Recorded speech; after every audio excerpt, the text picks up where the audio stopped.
Olha, pensa só numa ilha. Uma ilha tão, mas tão remota que é quase um pontinho perdido no meio do Oceano Pacífico. E lá, nesse lugar, centenas de gigantes de pedra ficam de guarda, em silêncio, há séculos. Eles são o que restou de uma civilização que de repente desapareceu, deixando para trás um mistério assim monumental. A grande pergunta é: quem construiu essas estátuas? E mais ainda, por quê?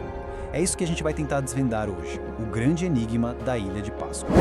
Para a gente começar, o nosso caminho vai ser o seguinte. Primeiro, a gente vai entender o que significa esse isolamento todo da ilha. Depois, claro, vamos conhecer os Moai, os famosos gigantes de pedra. E olha, já adianto, eles não são todos iguais não. A gente vai investigar a pergunta que não quer calar. Por que eles foram construídos? E para fechar, vamos dar uma olhada em como esse legado que é super frágil está sobrevivendo hoje em dia. Bom, para a gente começar a entender os Moai, primeiro a gente precisa entender o lugar onde eles surgiram. A Ilha de Páscoa, que os habitantes originais chamavam de Rapa Nui, é um dos lugares mais isolados do planeta Terra. Sério. E essa distância toda, essa localização extrema, essa já é a primeira grande peça do quebra-cabeça. E aí vem a pergunta de $1 milhão, né? Aquela que intriga todo mundo há séculos. Como é que uma sociedade praticamente perdida no meio do nada conseguiu criar uma coisa tão grandiosa? Era para mostrar poder? Era algum tipo de ritual religioso? Afinal, qual era o propósito disso tudo? Para ter uma ideia do que isso significa, são 3.700 quilômetros até a costa do Chile. É tipo a distância de Lisboa até Moscou, sabe? Só que no meio do oceano. É um isolamento que é difícil até de imaginar, quase total. Agora sim, vamos falar das estrelas da história, os Moai. E aqui é muito importante entender uma coisa. Eles não são só estátuas, de jeito nenhum. Eles são tipo a alma de um povo inteirinho esculpido em pedra. Então vamos lá. O que é exatamente um Moai? Basicamente, são esculturas monolíticas. Isso quer dizer que cada uma foi esculpida numa única rocha gigante. Um trabalho incrível, feito pelo povo Rapa Nui.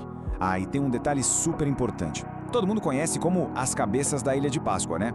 Mas a verdade é que muitos deles têm o corpo inteiro, só que eles foram enterrados com o passar do tempo. E não estamos falando de algumas dezenas de estátuas. São mais de 887 moais catalogados.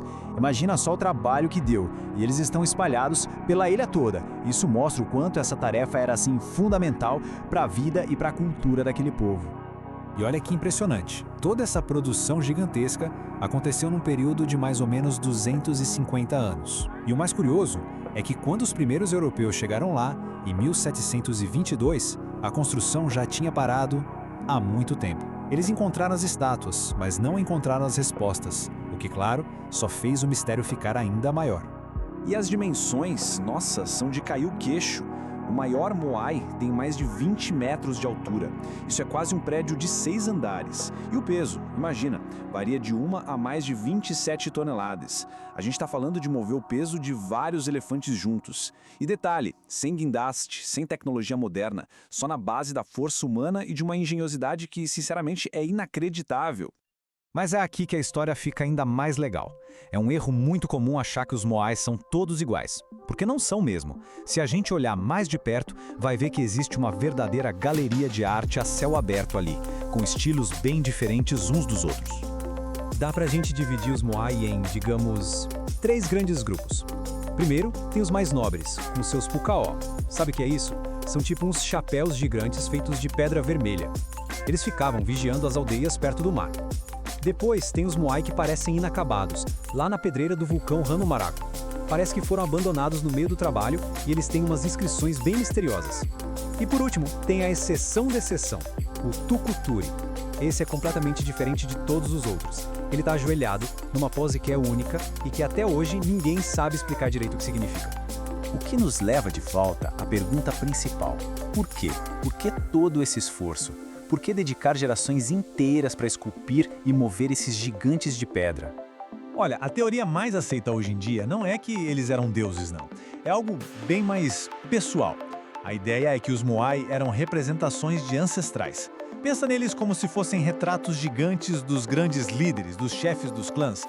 Era uma maneira de manter o espírito e a proteção desses antepassados sempre por perto, sabe? Cuidando da comunidade. E a posição deles meio que confirma essa ideia. Quase todos os moais que foram terminados e levados para seu lugar final, eles ficam de costas para o mar, olhando para dentro da ilha. Ou seja, eles não estavam lá para assustar quem chegasse do oceano. Eles estavam ali para vigiar e proteger as aldeias, para proteger o seu povo. Pois é, mas a história dos Moai não termina quando eles pararam de ser construídos. Hoje, séculos e séculos depois, esse legado incrível enfrenta ameaças que seus criadores, eles nunca poderiam ter imaginado. E aí que entra um paradoxo meio cruel, sabe? Essas estátuas sobreviveram a séculos de tempestades, de erosão, de um isolamento brutal. Mas agora, a maior ameaça a eles não é mais a natureza. A maior ameaça somos nós. E olha, não é um perigo abstrato não, é bem real. Em 2008, um turista foi lá e simplesmente lascou a orelha de um moai. Mais recente, em 2022, um incêndio que tudo indica foi criminoso passou pela ilha e danificou dezenas de estátuas, deixou cicatrizes permanentes. Algumas ficaram literalmente cozidas pelo fogo, um dano que não tem como consertar. Então, no fim das contas, a questão que fica é essa. O povo Rapa Nui criou esses guardiões para vigiar seu povo, para sempre. 1000 anos se passaram, o povo se foi, mas os guardiões, eles continuam lá. E a responsabilidade de proteger essa vigília agora é nossa. A pergunta que fica no ar é: será que a gente vai dar conta dessa tarefa?